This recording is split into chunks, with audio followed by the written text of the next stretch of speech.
क्या सबूत चाहिए था? उस दिन हमारी माँ बहनों को मारा गया था, हमें काटा गया था, हमें टारगेट बनाया गया था, हमारी मस्जिदों को तोड़ा गया था, हमारी बहनों के साथ में रेप किया गया था। हम प्रताड़ित थे। सीधा सीधा उस टाइम के होम मिनिस्टर और उस टाइम के सीएम जो आज के पीएम है वो जिम्मेदार है, उनको गुनहगार ठहराना चाहिए था। दुनिया देखी थी, तमाम दुनिया वाले देख रहे थे कि हमारे ऊपर में अत्याचार किया जा रहा था। इससे बड़ा सबूत और क्या चाहिए था? उस टाइम के सीएम से ये सवाल पूछनी चाहिए थी।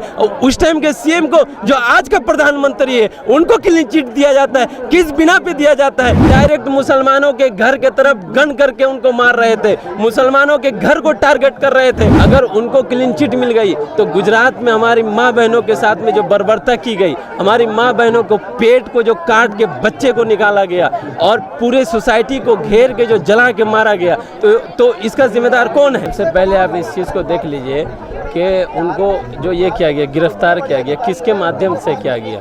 वो लोग, अच्छा, उन लोगों का अपना पर्सनल काम है कि देश में जो लोग देश के खिलाफ काम कर रहे हैं उनको गिरफ्तार करने का एटीएस का काम है। मगर तीस्ता सीतलवाल को गिरफ्तार किया जा रहा है और वो इन चीज़ों को भी नहीं समझ रहे हैं कि ये जो है तीस्ता सीतलवाल जी कौन है। ये वही है जिसने गुजरात में जब ये हुआ था, दंगा हुआ था, इन्होंने चुन चुन के तमाम लोगों को, जो लोग ये थे प्रताड़ित थे, चाहे वो हिंदू थे, मुसलमान थे, और ख़ास तौर पे लिखा गया है कि हिंदुओं को ला करके पढ़ाने का, खिलाने का, रखने का, हर चीज़ का इंतज़ाम किया गया। माननीय सुप्रीम कोर्ट 20 साल वहाँ ट्रायल चलती है, 20 साल हो गया इस काम को, और उसके बाद अब जब फैसला आता है तो उनको गिरफ्तार किया जाता है। तो मैं जानना चाहता हूँ कि उस वक्त जो लोग सरकार में थे, माननीय नरेंद्र मोदी जी की सरकार थी, तो माननीय नरेंद्र मोदी जी को आज ये कहा जा रहा है कि उनको जो क्लीन चिट मिल गई, किस हिसाब से मिल गई और क्यों मिल गई? अगर उनको क्लीन चिट मिल गई तो गुजरात में हमारी माँ बहनों के साथ में जो बर्बरता की गई, हमारी माँ बहनों को पेट को जो काट के बच्चे को निकाला गया और पूरे सोसाइटी को घेर के जो जला के मारा गया, तो इसका जिम्मेदार कौन है? आप खुद नरेंद्र मोदी की सरकार और बीजेपी की सरकार, अगर किसी स्टेट में कुछ होता है तो वो लोग खड़े हो जाते हैं कि वहाँ का सीएम इस्तीफा दे, वहाँ का सीएम गुनहगार है। मगर जब गुजरात में दंगा होता है, जब गुजरात में मुसलमानों को टारगेट करके मारा जाता है, तो फिर ये लोग अपनी जिम्मेदारी क्यों नहीं लेते हैं? और उस टाइम के वहाँ पे जो फौजी के हेड थे वो खुद एक किताब में लिखते हैं, अच्छा, उस किताब का नाम है 10 सरकारी मुसलमान। उसमें लिखते हैं कि हम लोग वहाँ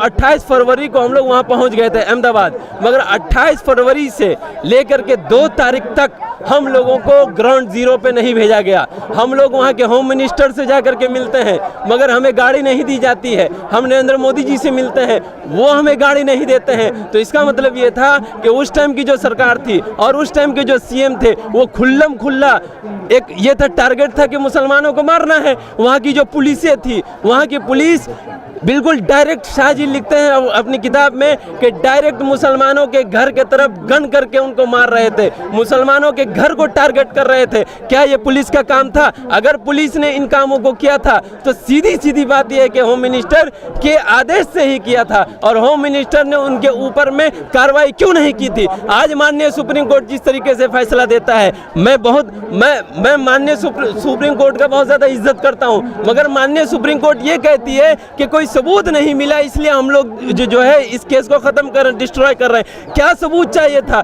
उस दिन हमारी माँ बहनों को मारा गया था, हमें काटा गया था, हमें टारगेट बनाया गया था, हमारी मस्जिदों को तोड़ा गया था, हमारी बहनों के साथ में रेप किया गया था। हम प्रताड़ित थे, दुनिया देखी थी, तमाम दुनिया वाले देख रहे थे कि हमारे ऊपर में अत्याचार किया जा रहा था। इससे बड़ा सबूत और क्या चाहिए था? उस टाइम के सीएम से ये सवाल पूछनी चाहिए थी।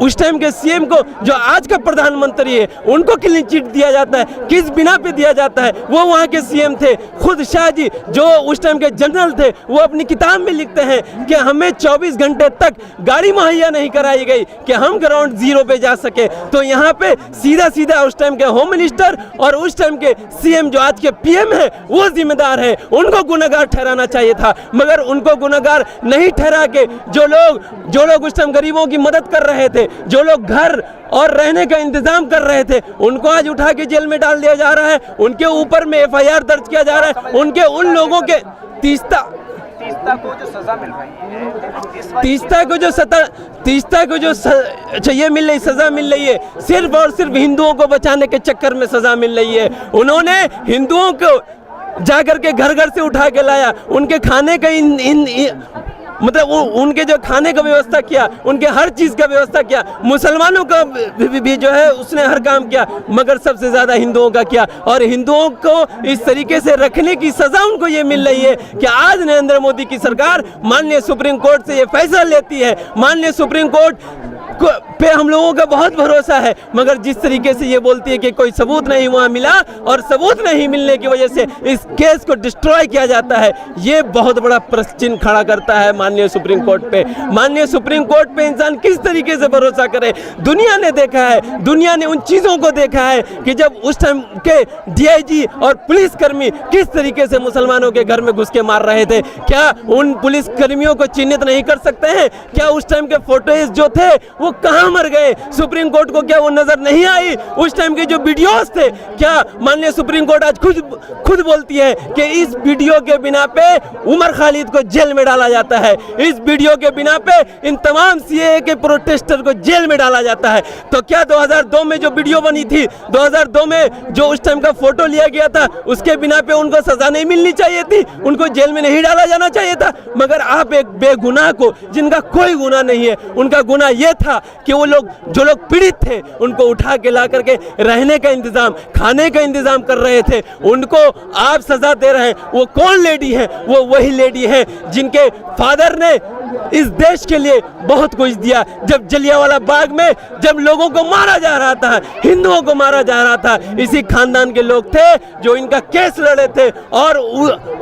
और उस टाइम के दमनकारी सरकार में जो लोग थे उनको सरकार से गिराने का काम किया था। आप उनको टारगेट सिर्फ इसलिए कर रहे हैं कि नरेंद्र मोदी जी को क्लीन चिट देना है, और उस टाइम जो लोग भी गोधरा कांड में थे उनको क्लीन चिट, उनको साफ कर देना है, इसलिए आप इस औरत को फंसा रहे हैं। हम लोगों का धरना इस दमनकारी सरकार के खिलाफ लगातार जारी रहेगा। हम गुनहगार थे, हमें ही मारा गया, हमें ही गुनहगार बनाया गया, हमसे ही सवाल किया जा रहा है, हमें ही जेल में डाला जा रहा है। आज हम सवाल करेंगे, आज ही हमें जेल में डाल दिया जाएगा। ये कैसा हिंदुस्तान बनाने की कोशिश कर रही है? 2002 में हमें प्रताड़ित किया गया, भागलपुर में हमें प्रताड़ित किया, दिल्ली की सरजमीन पे हमें प्रताड़ित किया गया, यूपी की सरजमीन पे हमें प्रताड़ित किया गया, मगर सबसे ज्यादा आज हमारे ही बहन और हमारे भाई आज जेल में है। ये कैसा संविधान इस हिंदुस्तान का है? और इस देश में कौन से संविधान को माना जा रहा है कि जो सबसे ज्यादा प्रताड़ित हो उसको ही जेल में डाल दिया जाए? ये हम देश को किस तरफ लेके जा रहे हैं,